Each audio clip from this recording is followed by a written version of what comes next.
Olá! Nessa aula a gente vai falar a respeito de bancos de dados biológicos e a utilização desses bancos de dados biológicos como ferramentas de bioinformática. Como utilizar as ferramentas de bioinformática para analisar os dados dispostos em bancos de dados biológicos. Mas para o final da aula eu vou dar alguns exemplos de alguns bancos de dados e algumas informações que podem ser obtidas nesses bancos de dados.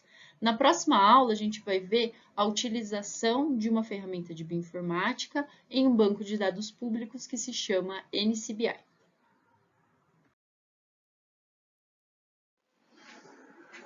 O conjunto do DNA, dos cromossomos de um indivíduo, a gente chama de genoma. E o genoma não contempla apenas os genes, que é a parte codante do DNA, mas também a parte não codante do DNA, né, que são aquelas partes que não vão virar RNA e, consequentemente, não poderão virar proteínas.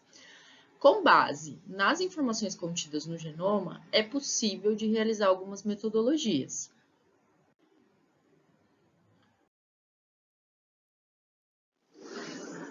Por exemplo, com base no genoma, é possível de descobrir a localização física dos genes ou ainda de sequências não codantes. É possível também utilizar o genoma e aplicar ferramentas de marcadores genéticos para descobrir separar os indivíduos e conseguir classificar os indivíduos, né? Indivíduos dominantes, indivíduos recessivos, heterozigotos, e com base nos marcadores genéticos a gente pode utilizar, por exemplo, para a seleção assistida, a gente pode utilizar para o melhoramento, ou ainda na determinação de quem é um criminoso de um determinado crime, ou ainda em testes de paternidade. É possível também utilizar os genomas para fazer o sequenciamento. Após feito o sequenciamento, os genomas, eles geralmente ficam inseridos no que a gente chama de bancos de dados.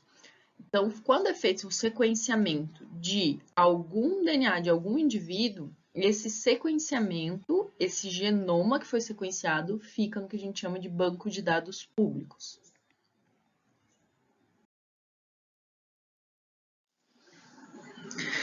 Aqui só para resumir o que seria cada uma dessas metodologias. A localização física vai nos dizer a organização do cromossomo, em quais locais determinados genes ou locos estão dentro do cromossomo.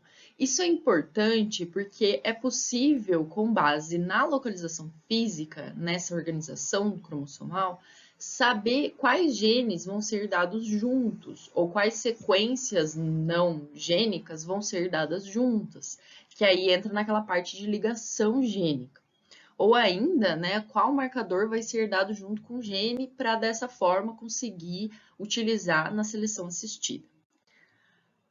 Já os marcadores genéticos, eles ajudam muito na análise de segregação, mas como eu disse, em muitas outras utilidades, né? Por exemplo, ajudam na identificação de criminosos, ajudam na identificação da paternidade, porque os marcadores genéticos eles vão separar os indivíduos com base em características genotípicas, em base em características genéticas do genoma, que podem ser aquelas que são expressas, né, que podem ser genes, mas podem ser características que são a nível muito pequeno, por exemplo, uma mudança de um único nucleotídeo, que é o que a gente chama de SNP. Então, é possível separar em grandes níveis as pessoas. Além disso, o sequenciamento, como eu disse, ele tem que ser levado para um banco de sequências, um banco de dados públicos, porque os outros pesquisadores utilizam das descobertas desses pesquisadores para avaliar, né, para fazer suas experimentações e fazer também as suas descobertas.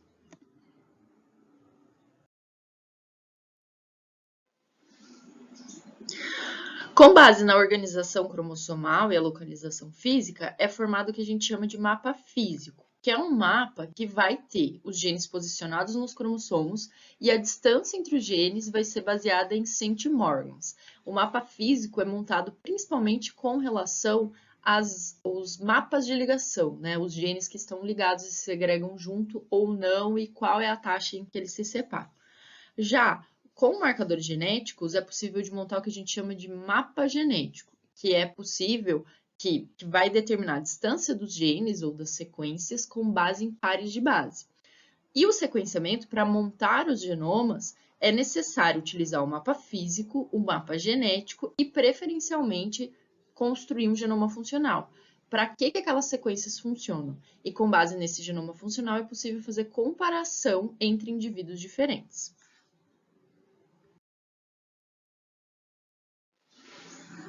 E nesse caso a gente tem o que a gente chama de genômica comparativa. É possível avaliar e comparar genomas de diferentes indivíduos e com base nisso é mais fácil de entender a função de determinadas sequências, com base no que já se conhece.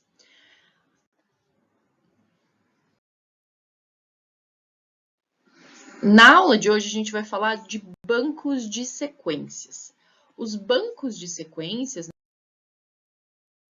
bancos de dados de sequenciamento, são baseados numa ferramenta chamada de bioinformática, que utiliza das técnicas de informática para analisar dados biológicos, com base no sequenciamento de alguns genomas.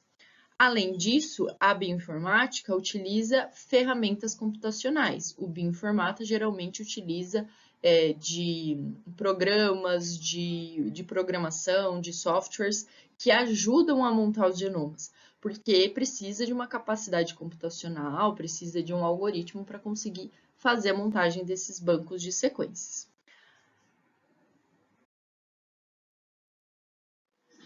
A bioinformática, portanto, contempla as áreas da biologia, da informática e também da estatística, formando o que a gente chama de bioinformática.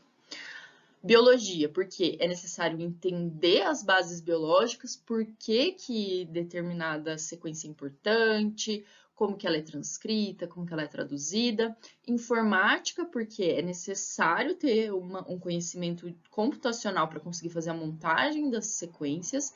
E estatística, para poder comprovar esses dados como dados relevantes.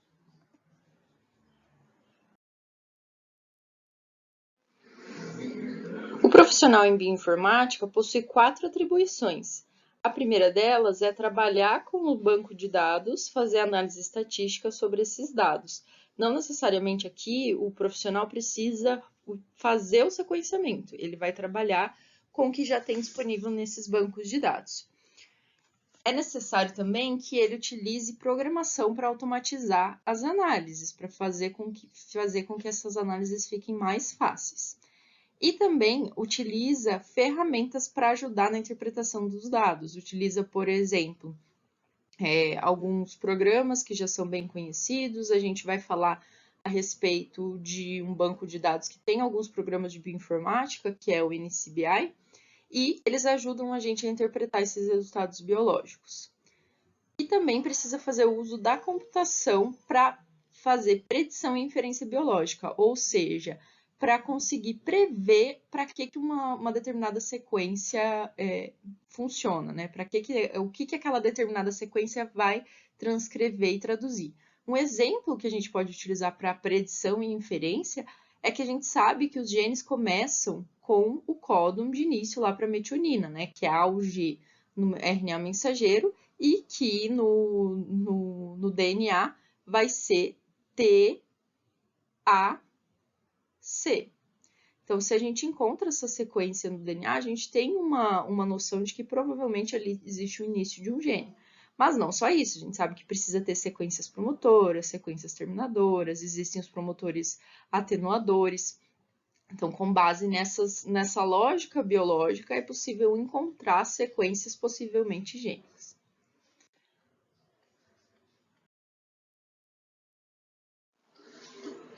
O início da bioinformática tem também, acontece ali junto com o início do que a gente chama da era do sequenciamento, que foi quando teve o sequenciamento do genoma humano. A gente já falou a respeito do genoma humano, mas era um projeto que tinha como objetivo determinar toda a sequência do genoma humano. A gente sabe que só hoje nos últimos anos é que eles conseguiram chegar mais próximo de determinar todas as sequências do genoma humano, porque na época não existia essa capacidade computacional como a gente tem hoje. Eles queriam também determinar a quantidade de genes. E lembra que eu falei que foi uma surpresa para eles a quantidade de genes. Eles achavam que o genoma humano tinha muito mais genes do que realmente tem. Muito porque eles acreditavam que, pelo ser humano ser um organismo tão complexo, teria mais genes. Hoje a gente sabe que a quantidade de genes não está correlacionada com a complexidade de indivíduos. E a gente sabe também que o genoma humano é um dos genomas que mais tem o que a gente chama de splicing alternativo, né? E é não só o splicing alternativo, mas existem outras ferramentas, como a edição do RNA, que acontece e que vai fazer com que diferentes proteínas ou diferentes RNA sejam formados e, consequentemente, diferentes proteínas. Esse projeto utilizou 18 países e gastou 2 bilhões de dólares para fazer todo esse projeto. Hoje em dia, para sequenciar o genoma humano, isso é muito mais barato.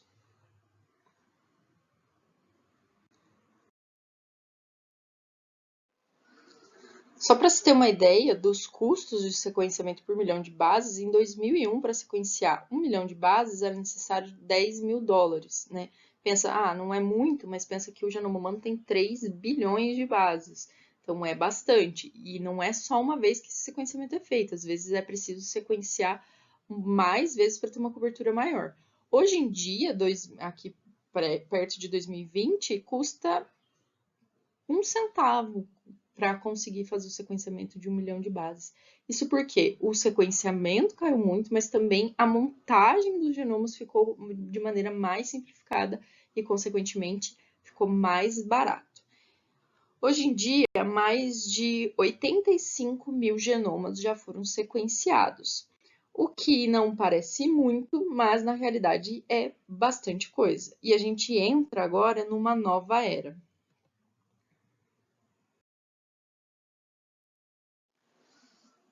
A era do que a gente chama de Big Data. A gente tem muita informação, precisa de uma capacidade de armazenamento e computacional muito grande para conseguir armazenar todas essas informações de sequenciamento.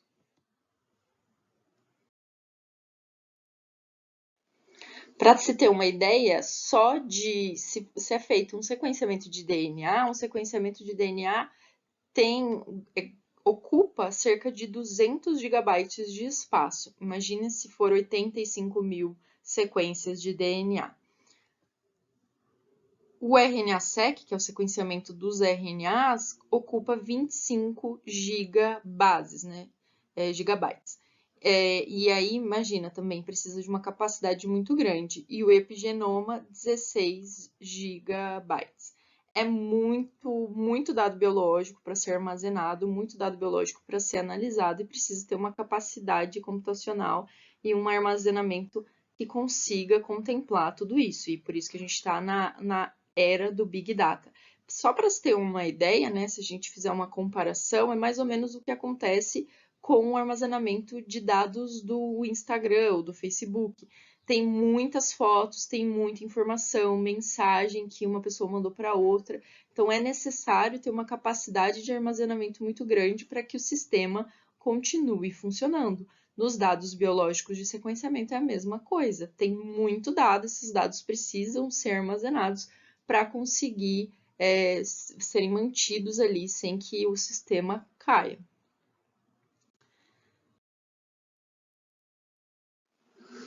Aí, esse problema do Big Data é que é preciso ter uma capacidade de armazenamento muito grande, existe uma diversidade de dados, porque nem sempre um genoma ele vai ser sequenciado uma única vez e nunca mais vai ser sequenciado, porque existem diferenças entre genomas de uma mesma espécie, né? Se eu fizer um sequenciamento do meu DNA ou fizer um sequenciamento do DNA da pessoa que está me ouvindo, esses dados são diferentes, não é 100% igual. Então, precisa ter uma capacidade de armazenamento para todas essas sequências, mesmo dentro das mesmas espécies.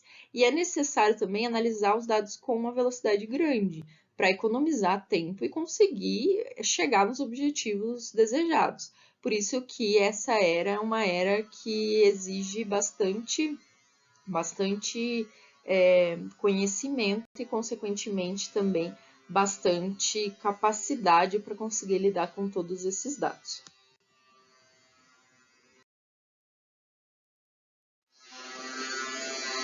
Então, essa era precisa de formas para analisar os dados brutos, precisa também de formas para armazenar esses dados e, terceiro, formas para analisar esses dados frente aos bancos de dados.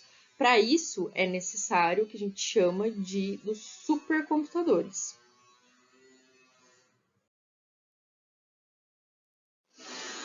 Um exemplo de um supercomputador é o Fugaku, que é o computador mais potente do mundo. Esse computador ele consegue fazer vários processos. Por exemplo, consegue fazer predição para as mudanças climáticas, ou seja, consegue estimar o que pode acontecer com as mudanças climáticas, consegue predizer também algumas drogas, como elas vão funcionar atuando contra o câncer, e também foi utilizado para fazer tratamentos de prevenção da Covid-19.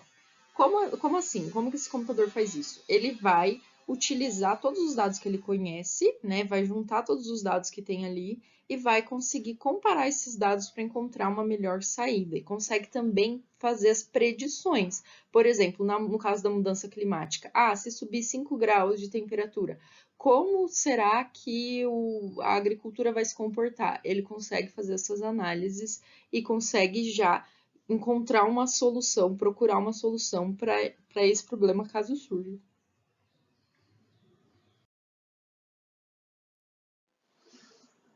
Por exemplo, no caso da Covid-19, esse computador conseguiu analisar 2.000 drogas candidatas, que já eram drogas conhecidas para o tratamento de infecções virais, e dessas 2.000 drogas encontrou 30 medicamentos marcados como possivelmente eficazes contra a Covid-19. Então, baseado na similaridade de vírus, baseado na similaridade de drogas, e esse computador demorou cerca de 10 dias para realizar esse procedimento, o que demoraria num computador anterior a ele cerca de pelo menos 1 ano. E com isso é economizado muito tempo, não só no tempo da análise, mas imaginem que para testar 2.000 drogas candidatas demoraria muito mais tempo do que para testar 30 drogas, 30 medicamentos candidatos em vivo. Ou seja, ele economiza tempo, também o recurso humano, né? Fazer o trabalho humano.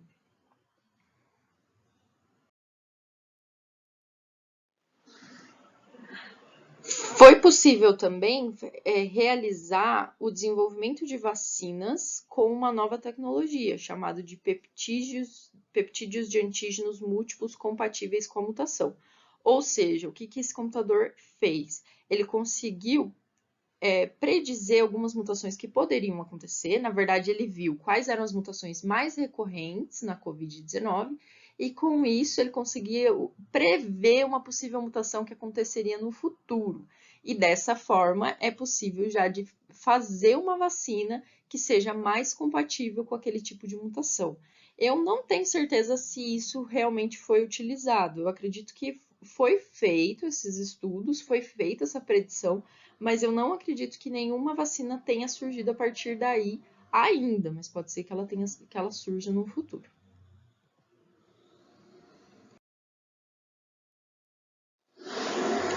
Com relação ao câncer, esse computador já correlacionou 20.000 genes de células cancerosas epiteliais e para conseguir prever quando vai acontecer a metástase, né? Então, é um modelo de previsão.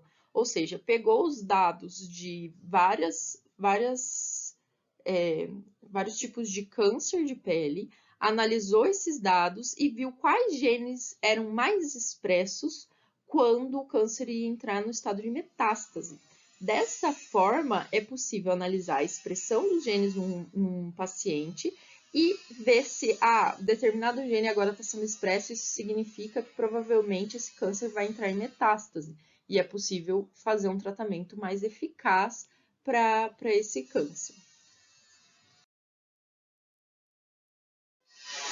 Dito isso, existem algumas ferramentas da bioinformática que são bastante utilizadas, que são, por exemplo, a linha de comando, que é a que a gente chama de tela preta, que geralmente não existe um programa bonitinho, que a gente clica nos botões, é tudo com linha de comando. E também existem outras ferramentas, como o R, o JASP, o JAMOV, o R é uma ferramenta estatística, e também tem o Python. Bom, agora a gente vai falar sobre os tipos de bancos de dados, como surgiram, quais são os tipos, para que eles servem. Os bancos de dados, a princípio, servem para organizar a informação biológica e disponibilizar de maneira simples para que os pesquisadores possam usar.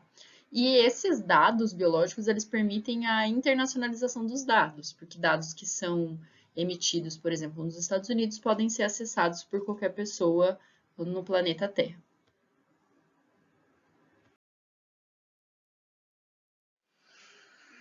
O surgimento de bancos de dados públicos e biológicos surgiu em 1982 pelo governo americano. Na época não existiam as ferramentas computacionais que a gente tem hoje, então era um banco de dados limitados ao público local, que ficou conhecido como, hoje em dia, NCBI, que é o Centro Nacional de Informação Biotecnológica.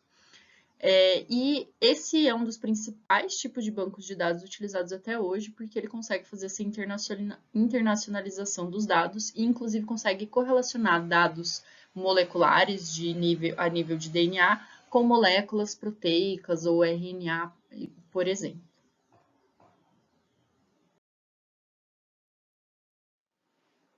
Existem duas divisões dos bancos de dados, os bancos de dados primários e os bancos de dados secundários. Os bancos de dados primários contêm informações de sequências primárias, nucleotídeos ou proteínas, e acompanha também as informações básicas a respeito desses nucleotídeos ou proteínas, como a função, origem, o autor que fez a inserção dessa molécula no banco de dados e a referência se tiver algum artigo que trabalhou com esse tipo de dado. Alguns exemplos de bancos de dados primários são, por exemplo, o GenBank, o Protein, o EMBL e o PDB.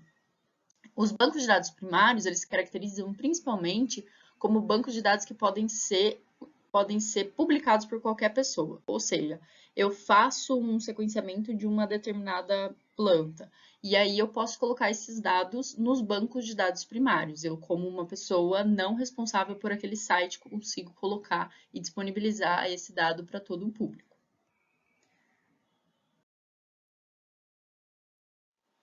Já os bancos de dados secundários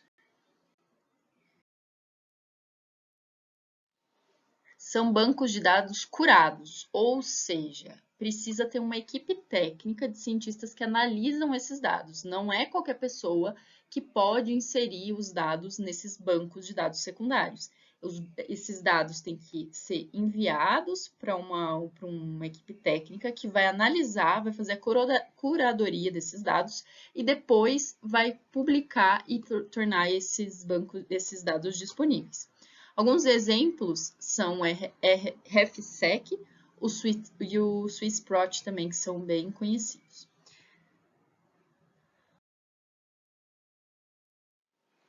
Apesar de que a gente não pode utilizar muito o Wikipédia como referência, né? Existe uma lista no Wikipédia que contém a lista de bancos de dados biológicos. E essa lista é bem interessante porque ela classifica esses bancos de dados de acordo com as moléculas analisadas. Por exemplo, tem os bancos de dados de moléculas de DNA, de ácidos nucleicos, na verdade, né, DNA e RNA, de aminoácidos e proteínas, de metabólitos, enfim, até metadados, né, que tenta englobar, fazer englobar todos os dados moleculares e biológicos em um só.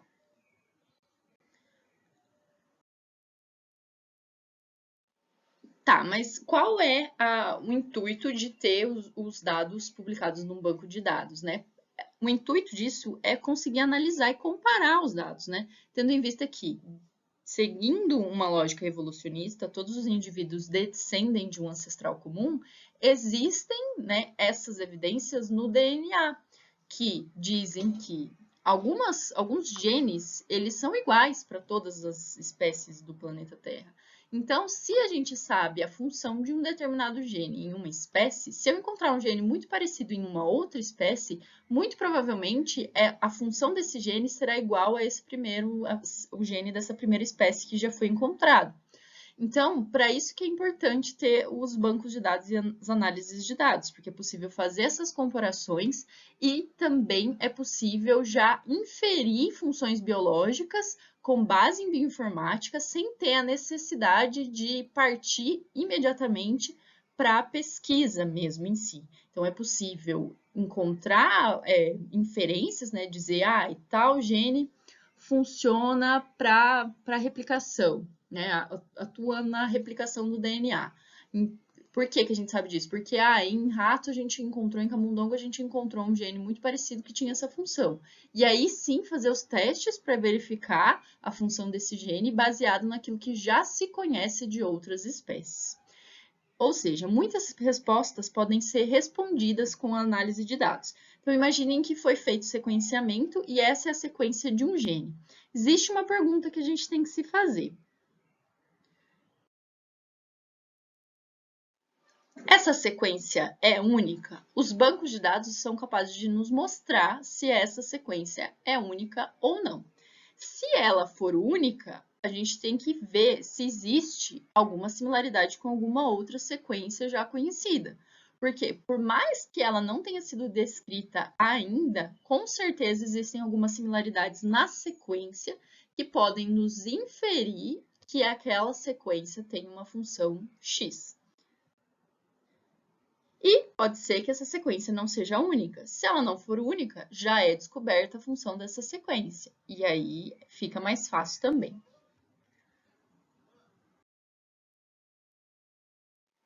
Quando é encontrada uma nova proteína em um determinado organismo, a gente se pergunta se existe um ortólogo conhecido. Ou seja, a gente se pergunta se, olhando os bancos de dados, se não existe nenhuma proteína em outro organismo que tenha uma estrutura semelhante ou que tenha uma função semelhante, embora a estrutura não seja igual, mas que tenha uma função semelhante. E isso também é possível de ser encontrado com base nos bancos de dados.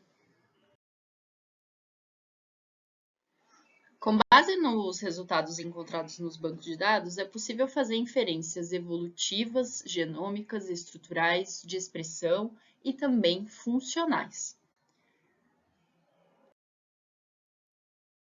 Começando pela inferência evolutiva, né, as descobertas no campo da evolução. Por exemplo, é possível encontrar genes homólogos, entender como foi que aconteceu a mutação, as mutações ao longo da evolução, como os indivíduos se separaram se separaram como espécies, né? Houve a especiação, qual é a frequência dos alelos numa população, se essas frequências alélicas estão em equilíbrio, não estão, se as frequências desses alelos estão fazendo com que aquele indivíduo evolua, se o alelo é importante para a seleção natural dessa espécie, se não. E também, né, aqui na evolução, a gente entra também na parte de manutenção das espécies, né, o que é bastante importante.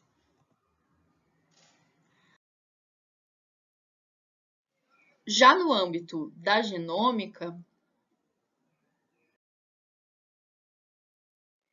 através dos bancos de dados é possível encontrar a localização de genes em cromossomos, reconhecer as sequências de introns, de regiões não traduzidas, regiões reguladoras dos genes e, com base nisso, entender como o gene é transcrito, se ele passa por algum tipo de splicing alternativo, quando ele passa por um splicing alternativo, quais são os tipos celulares que determinam esse tipo de splicing alternativo. Logicamente que quando a gente entra em isoformas gênicas, né, splicing alternativo, a gente entra não só na genômica, mas também na transcriptômica, como que esses genes estão sendo transcritos. E também é importante a genômica, porque é importante entender a localização dos genes nos cromossomos para entender como esses genes são herdados durante a divisão dos gametas.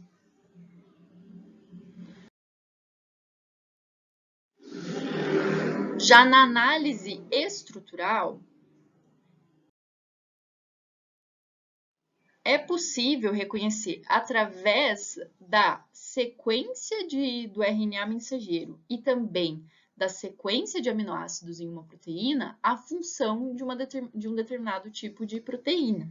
Isso porque proteínas com funções similares vão ter sequências de aminoácidos similares, que é o que a gente mais ou menos chama de domínio estrutural. São domínios, são sequências de aminoácidos que vão se conservar. Mas não só os aminoácidos que se conservam, mas também a estrutura que esses aminoácidos têm, as ligações que os aminoácidos sofrem ali, de folha beta preguiada e alfa, que vai fazer com que aquela proteína tenha uma determinada função. Então, através dos bancos de dados e bioinformática, é possível predizer a função de uma proteína com base apenas em dados de bioinformática.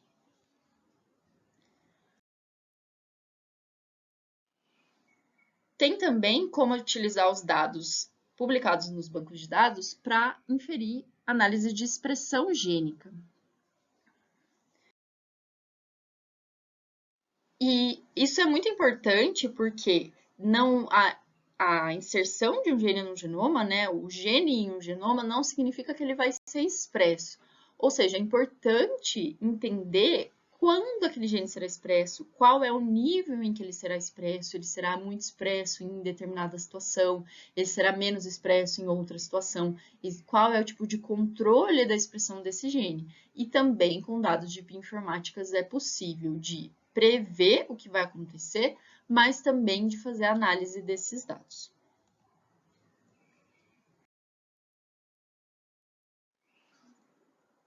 Existe também a parte da análise de estudos de bioinformática que vão analisar a função das proteínas, que entra muito na parte estrutural também. Por quê? Porque é baseado nos aminoácidos que compõem a proteína, é possível saber mais ou menos qual é a sua função. Isso porque, como eu disse, evolutivamente falando, embora as proteínas diferenciem de espécies para espécies, é comum que algumas proteínas tenham o mesmo ancestral. E se a gente já conhece a função de uma proteína em um outro organismo, é muito provável que quando a gente descobre uma proteína muito similar, ela tenha também uma função muito similar. E também com base nisso, com a função, descobrindo a função da proteína, é possível entender qual que é o papel dela dentro da célula e também como ela vai atuar, por exemplo, em determinadas doenças.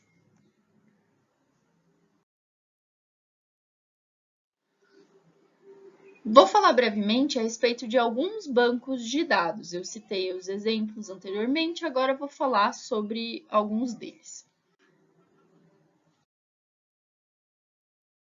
O principal para a gente aqui é o NCBI, que é o Centro Nacional para Informação em Biotecnologia, que é o que a gente vai utilizar para fazer a atividade, que é um banco de dados públicos, de fácil acesso e que sempre tem novas e novas informações a respeito de dados biológicos. Essa é a interface do site desse banco de dados públicos.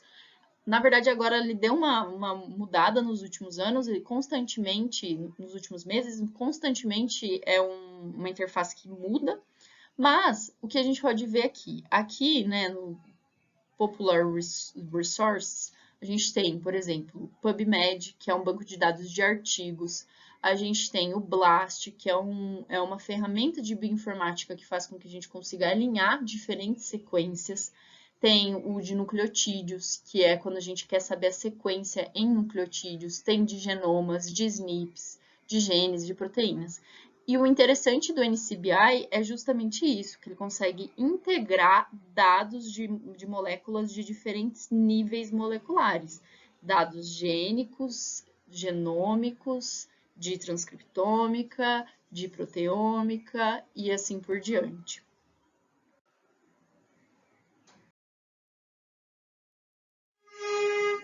Dentro do NCBI a gente tem o GenBank, tem também o Genome, o GenPept, o DBEST e o GSS e o SNP, ou seja, GenBank é o banco de dados de genes, o GenPept é o banco de dados de proteínas, o Genome é o banco de dados de genomas, o EST é um banco de dados de tags expressas, né? E o SNP é um banco de dados de mudanças de um único nucleotídeo. E o interessante, como eu falei, é que o NCBI consegue correlacionar todos esses dados, facilitando uma maior compreensão da visão biológica de como essas moléculas atuam dentro da célula.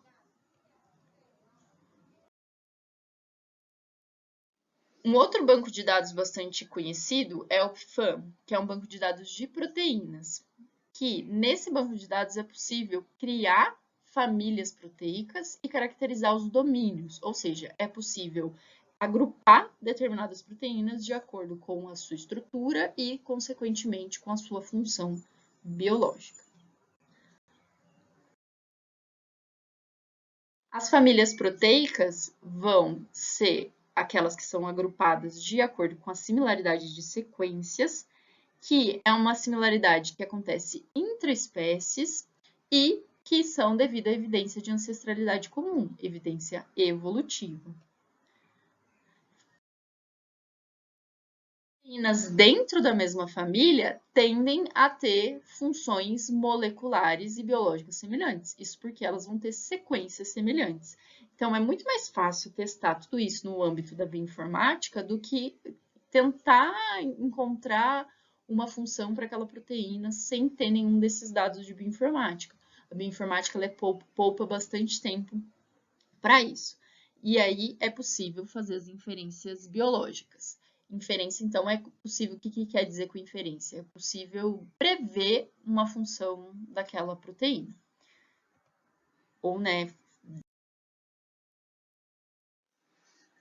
Aqui tem um exemplo bem didático do que seria uma proteína com a mesma, dentro da mesma família. Imaginem que essa proteína tem 8 aminoácidos que compõem ela e 5 desses aminoácidos se conservam durante a evolução, né? Digamos assim, que esses aminoácidos, a estrutura ali, a forma como eles estão organizados na proteína, eles vão sendo conservados, ou seja, se a gente avaliar todas as espécies que têm essa proteína, ou grande parte das espécies que têm essas proteínas, elas vão ter uma sequência de aminoácidos similar. Isso é o que a gente chama de domínio proteico. E faz com que a gente consiga distinguir, ou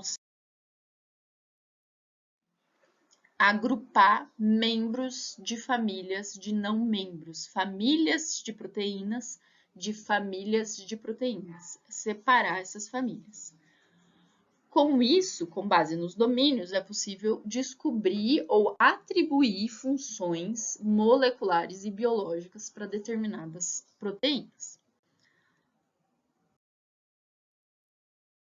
Aqui a gente tem a interface do PIFAM, que é o banco de dados de proteínas. Aqui eu coloquei uma palavra-chave que é o fator de elongação.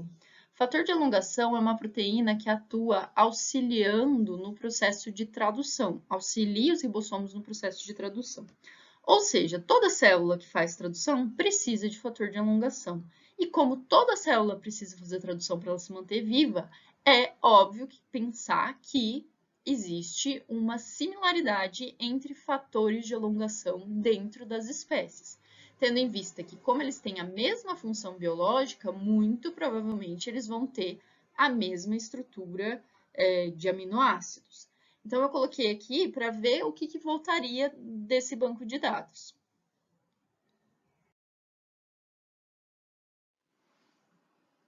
Bom, aqui está o que voltou quando eu fiz essa pesquisa, né? Vários fatores de elongação de diferentes espécies. Eu cliquei em um tipo específico para saber mais a respeito sobre esse fator de elongação.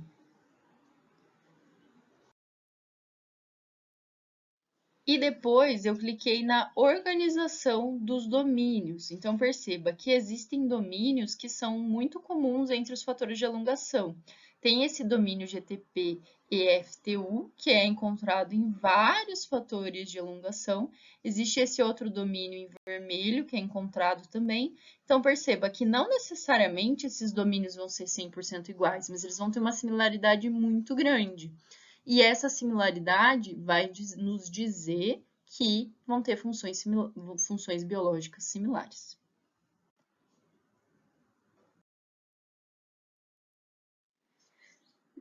Existe esse outro banco de dados, que é o PDB, que vai oferecer uma estrutura 3D das proteínas, o que é muito importante porque muitas vezes só sabendo a sequência de aminoácidos da proteína não fica possível de determinar ou de prever a sua função biológica.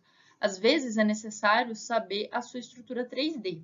A estrutura 3D das proteínas podem ser inferidas com base na estrutura de aminoácidos, mas nem sempre. Às vezes, para descobrir a estrutura 3D de uma proteína, é necessário fazer análises in vitro, como a utilização de cristalografia de raio-x, por exemplo.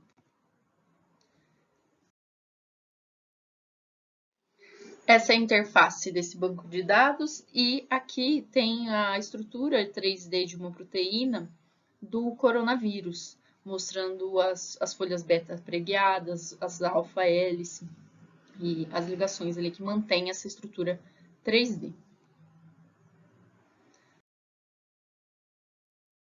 Um outro banco de dados bastante interessante é o KEGG, que é um banco de dados de metabolismo, que permite anotar a presença das enzimas para completar a via bioquímica inteira, né? Por exemplo, um gene foi transcrito. Em que momento ele foi transcrito?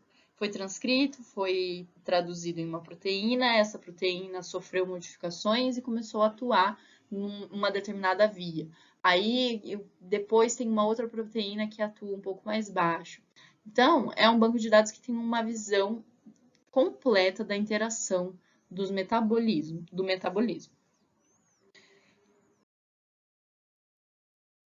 Essa é a interface do KEGG, e aqui é possível procurar as vias de acordo com genomas, com os genes, ou ainda com as enzimas, as reações, algumas doenças e drogas.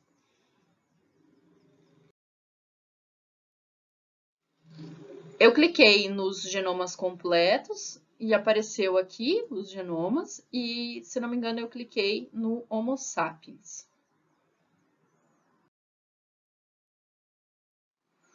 E voltou isso aqui, voltou, por exemplo, o metabolismo, as informações genéticas, os processos celulares, os tipos de sistema do organismo, as doenças e o desenvolvimento de drogas. Com base nos tipos de sistemas, né? Tem o sistema imune, tem o sistema endócrino. É possível clicar em um desses links e, por exemplo, Natural Killer Cell Mediated Cytotoxicity. Se você clica aqui, você vai encontrar como que essa proteína atua, desde o início da via bioquímica até o final, pelo menos tudo o que se sabe até então.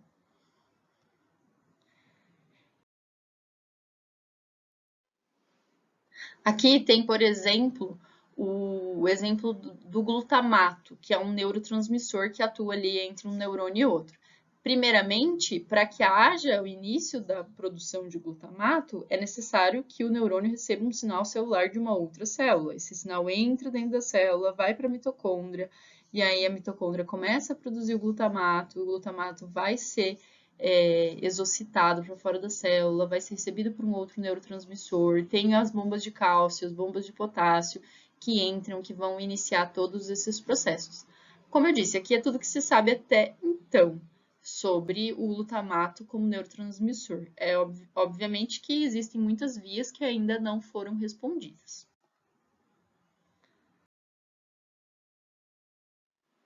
Um outro banco de dados é o Genontology, que é a maior fonte de referência de função dos genes, o que a gente fala que é um gene anotado, que se você jogar o nome do gene, lá vai ter a função daquele gene, vai estar descrita a função. E esse banco de dados, ele divide os genes em 3 categorias, de acordo com os processos biológicos, função molecular e localização celular.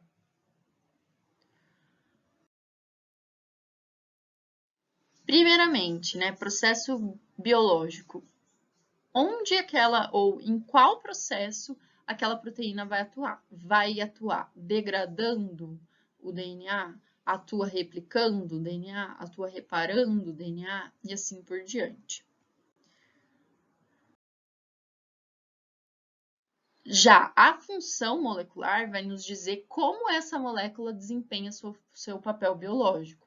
Vai atuar se ligando ao ácido nucleico, atua como uma enzima helicase, por exemplo. Se atua como uma enzima helicase, quer dizer que quebra as pontes de hidrogênio, e assim por diante. E terceiro é a localização celular. Em qual parte da célula aquela proteína está atuando? Está atuando dentro do núcleo? Está atuando no citoplasma? Está atuando na matriz extracelular? Porque pode ser até fora da célula, né? Então, ele vai nos dizer todos esses pontos. Para finalizar, aqui tem alguns outros bancos de dados que eu não me ative para falar, mas tem bancos de dados, por exemplo, só de microRNAs, tem bancos de dados que vão falar apenas das variações genéticas humanas, tem bancos de dados de câncer, de expressão gênica, de epigenética, tem bancos de dados, inclusive, que é possível fazer mudanças de nucleotídeos no DNA e prever o que aquela mudança de nucleotídeo vai fazer na estrutura do RNA e também das proteínas.